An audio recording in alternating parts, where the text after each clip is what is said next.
I got you guys. So training can take a lot of time and consume a lot of your time in order to be properly performed. So today we are going to look at an effective way for you to perform your trainings in order for you to get the most out of it without losing the amount of time you normally do. Hello Union, welcome to the channel. I'm Bruno, and today we are going to take a look at an effective way for you to use in your training in order for you to decrease the time you spend training but keep the effectiveness in it. So what I'm talking about is using supersets. I've done a video about it before that you can check with the link in the description or by the cards on the top. And by using this way, you are decreasing the time you spend training because you are decreasing the rest period between exercises. Within this method, you choose two different types of exercises to work on two different types of muscle groups. So normally you use an agonist and an antagonist muscle, meaning for example the back and the chest, because they perform different movement patterns and they are not related in the same exercise, or normally they are not related in the same exercise, and you use it to decrease the rest period in order to perform the exercise one after the other with minimal rest. So for example, let's take a look at the pull-ups and the push-ups.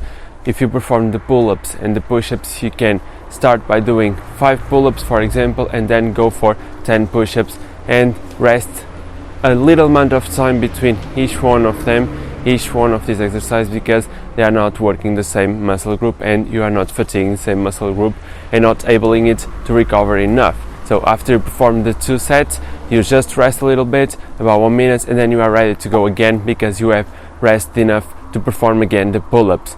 This method can be translated to everything in training, not only the basics but also the exercises like the skills. Here you see the front lever and the planche, and you can do this for performing a hold position and improving your hold position.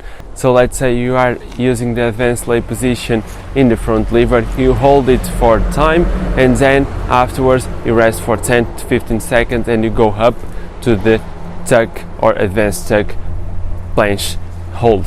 So here you are using a skill training as well to perform an effective training with minimal rest period and with minimal time consumed.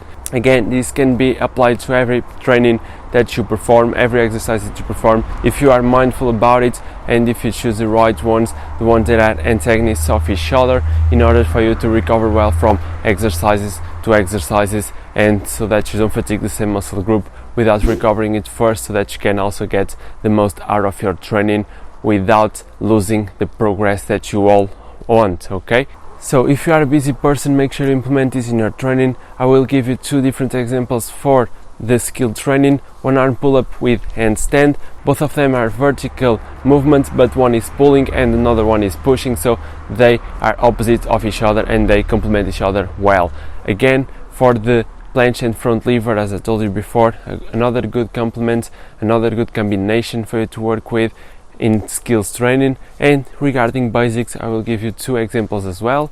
You can perform for example the pull-ups with the push-ups or the dips, and you can perform the Australian pull-ups or Australian chin-ups with the straight bar dips for example. So summing it up, choose antagonist muscles, meaning muscles that don't do the same functions.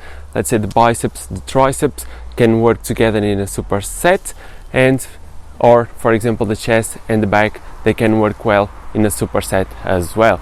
Okay, so if you need to decrease the time that you spend training because you have a busy life, or you don't want to train that amount of time but still want to get some progress within your training, this is a great way for you to work with. So if you have any question regarding this topic, make sure you comment below.